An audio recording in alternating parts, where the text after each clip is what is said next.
নমস্কাৰ সকলোকে স্বাগতম জনাইছোঁ মোৰ ইউটিউব চেনেললৈকে। আশা কৰিছোঁ সকলোৰে ভাল আৰু সকলোৱে ভালে আছে। ঠাণ্ডা পৰিছে, আগতকৈ বহুত বেছি ঠাণ্ডা পৰিছে, গতিকে ভালে থাকিব সকলোৱে আৰু কুশলে থকাটোৱে বিচাৰিছোঁ। বিশেষ ক'বলগীয়া একো নাই, তথাপিতো ভাবিলোঁ NISৰ কিছু কথা আলোচনা কৰোঁ। বহুতেই সুধি আছে কিবা আপডেট আছে নেকি। কথাটো হ'ল, এতিয়া সকলোৰে চকু বা সকলোৰে লক্ষ্য হৈছে 10 ডিচেম্বৰ 3:30 বজাত। 3:30 বজাত NISৰ এটা ভৱিষ্যত সুৰক্ষিত হ'ব বুলি ক'ব পাৰি, বা ভৱিষ্যত সম্পৰ্কে এটা হিয়াৰিং হ'ব 3:30 বজাত, যদি কেঞ্চেল নহয়। গতিকে সেইটোলৈ অপেক্ষা কৰি থকা হৈছে। আজি এবছৰ ধৰি ৰখিলোঁ, বা এবছৰ ধৰি বহুত বেছি ভিডিঅ' বনালোঁ NISৰ ওপৰত। গতিকে ভাবিলোঁ 10 ডিচেম্বৰত আৰু 3:30 বজাত যি হিয়াৰিং হ'ব সেইটোৱে সেই হিয়াৰিং হ'ব, আৰু সেইদিনাৰ পৰা NIS প্লেট হ'ব, সেইটোৱে আশা কৰিছোঁ। ভগৱানৰ ওচৰত প্ৰাৰ্থনা কৰিছোঁ আৰু প্ৰত্যেকেই আশীৰ্বাদ কৰক, প্ৰাৰ্থনা কৰক যাতে 10 ডিচেম্বৰ 3:30 বজাৰ পিছত হয়তো আৰু হিয়াৰিং নাহক, সেইটোৱে আশা কৰক। কাৰণ ৰখি ৰখি এইটো বিষয়ৰ ওপৰত যুক্তি তৰ্ক বিতৰ্ক সমালোচনা সেইবোৰ কৰি কৰি আজি প্ৰায় এবছৰ পাৰ হৈ গ'ল। ডিচেম্বৰ মাহ যোৱা নৱেম্বৰতেই এবছৰ হৈ গ'ল। গতিকে মহামান্য উচ্চতম ন্যায়ালয়ৰ পৰা 10 ডিচেম্বৰ 3:30 বজাই শেষটো হিয়াৰিং হওক, সেইটোৱে আশা কৰিছোঁ। আৰু NISৰ প্ৰাৰ্থীসকলে ন্যায় পাওক, সেইটোৱে আশা কৰিছোঁ। NISৰ ভিডিঅ' বনালে বহুতেই বিতৰ্কিত কমেণ্টছ দিয়ে, যিটো কি দেখিলে বেয়া লাগে। ব্যক্তিগতভাৱেও বহুতেই আক্ৰমণ কৰে, সেইটোও বেয়া লাগে। কিন্তু সেইটো আশা কৰা নাযায়, কাৰণ এইটো হ'ল NISৰ প্ৰাৰ্থীসকলৰ এটা ব্যক্তিগত সমস্যা, বা NISৰ প্ৰাৰ্থীসকল যিসকলেই NISৰ জৰিয়তে DLED কৰিছে সেইটো তেওঁলোকৰ এটা সমস্যা। কিন্তু বাকীবিলাকে ইয়াত বিতৰ্কমূলক কমেণ্টছ নকৰিলে ভাল লাগে, কাৰণ বিপদৰ সময়ত সকলোকে সহানুভূতি দিব লাগে। ইয়াত NISৰ প্ৰাৰ্থীসকলৰ চাৰ্টিফিকেট ভেলিড হয় বা ইনভেলিড হয়, বা তেওঁলোকে চাকৰি পায় চাকৰি নাপায়, সেইটো তেওঁলোকৰ কথা। বাকীবিলাকে আপোনালোকৰ নিজৰ নিজৰ কৰণীয়বিলাক কৰি থাকিলে ভাল লাগে, বা কৰি থাকক। পাৰিলে সহযোগিতা কৰক, কাৰণ আপোনালোকৰ বিপদৰ সময়তো হয়তো তেনেকুৱাকৈ আপোনালোকক বিচাৰিব। কিছুমান ভিডিঅ' দিলে বহুতেই কি বেয়া বেয়া কমেণ্টছ কৰে, বা যিটো কি শুনিব ভাল নালাগে।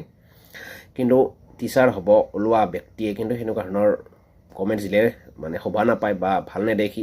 কাৰণ আপোনালোকে সমাজৰ ভৱিষ্যত, গতিকে সমাজৰ ভৱিষ্যত স্ৰষ্টা বুলিয়ে কোৱা হয়। দেশৰ যিসকল ভৱিষ্যতৰ নাগৰিক সেইসকল আপোনালোকে শিক্ষা দীক্ষা দিয়ে বা দিব লাগিব। গতিকে আপোনালোকৰ ব্যৱহাৰে আপোনালোকৰ পৰিচয়। গতিকে আপোনালোকক আমি বেয়া কেতিয়াও নাপাওঁ, আৰু NISৰ প্ৰাৰ্থীসকলে নিজৰ প্ৰাপ্যৰ কাৰণে যুঁজিছে।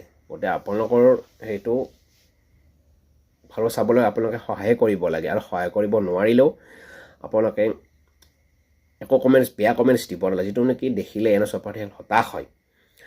আৰু এইখন চাৰ্টিফিকেট কিন্তু বহু আশা কৰি NISৰ প্ৰাৰ্থীসকলে লৈছিল। বহু সপোন দেখি এটা পৰিয়াল জড়িত হৈ আছে, ইয়াত বহু টকা পইচা খৰচ হৈছিল। কাৰণ প্ৰাৰম্ভিক পৰ্যায়ত চৰকাৰে বা NISৰ ফালে আশ্বাসে দিয়া হৈছে যে তেওঁলোকে নতুন চাকৰিতে যোগদান কৰিব পাৰিব, আৰু সেই আশাৰেহে এই চাৰ্টিফিকেটখন, কিন্তু কোনেও ব্যক্তিগত খণ্ডত কাম কৰি থকাৰ কাৰণে এই চাৰ্টিফিকেটখন লোৱা নাছিল। গতিকে বহুতেই এইটোৰ পৰা কিবা কিবি কমেণ্টছ কৰি থাকে, যিটো ভাল নালাগে। কাৰণ আপোনালোকৰ ব্যক্তিগত জীৱনতো এনেকুৱা এটা সমস্যা আহিলে আপোনালোকে বুজি পালেহেঁতেন। কাৰণ এইটো পৰ্যায়ত আপোনালোকে বিচাৰিব নিজে ব্যক্তিগত খণ্ডৰ ভিতৰত আপোনালোকে কাম কৰি থাকিব লাগে বুলি, কেতিয়াও নিবিচাৰে। প্ৰত্যেকৰ এটা সপোন থাকে চৰকাৰী খণ্ডলৈ যোৱাটো, সপোন থাকে, আৰু সেই সপোন আগত ৰাখিয়েই এই DLEDৰ NISৰ জৰিয়তে DLED সম্পূৰ্ণ কৰিছিল। গতিকে এইটো বিষয়ৰ ওপৰত বহুত বেছি নকওঁ। গতিকে এতিয়া সকলোৰে লক্ষ্য, সকলোৰে চকু 10 ডিচেম্বৰ 3:30 বজাত, আৰু সেইটোৱে আশা কৰিছোঁ যে এইটোৱে শেষ হিয়াৰিং হওক। প্ৰাৰ্থনা কৰিছোঁ যাতে আমি আকৌ এনেকুৱা ধৰণৰ ভিডিঅ' বনাবলগীয়া নহয়। NISৰ প্ৰাৰ্থীসকলক মুক্তি দিয়ক, ন্যায় দিয়ক। শেষ হিয়াৰিং এইটোৱে হওক। সকলোৱে আশীৰ্বাদ কৰক। NISক বাদেও যিসকল টিচাৰ্ছ আছে, যিসকলে DLED কৰি চাকৰি নাপায়, তেওঁলোকেও এইটো সহযোগিতা কৰক বা প্ৰাৰ্থনা কৰক যে আপোনালোকৰ সৈতে এওঁলোকেও যাতে আবেদন কৰাৰ কাৰণে সুযোগ পায়।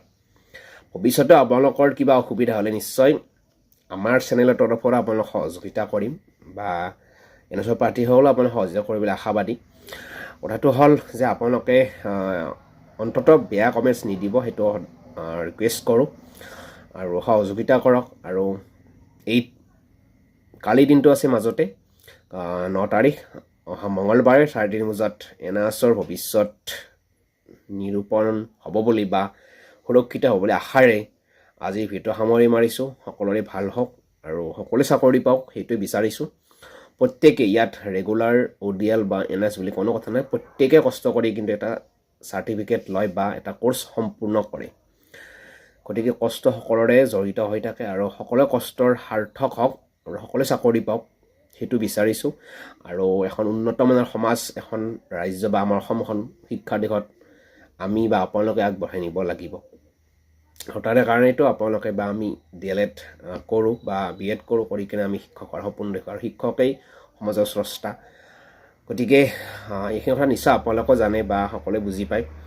কিন্তু তাৰ সমস্যা কিছু NISৰ কাৰণে আহিল, আজি এবছৰ যুঁজিলে। গতিকে 10 ডিচেম্বৰ ভাল হওক প্ৰাৰ্থনা কৰিছোঁ, যাতে আৰু NISৰ কাৰণে ভিডিঅ' বনাবলগীয়া নহয়।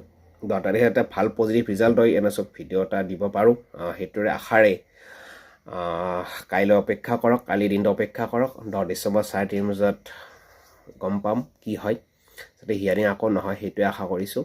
ধন্যবাদ। জয় অসম।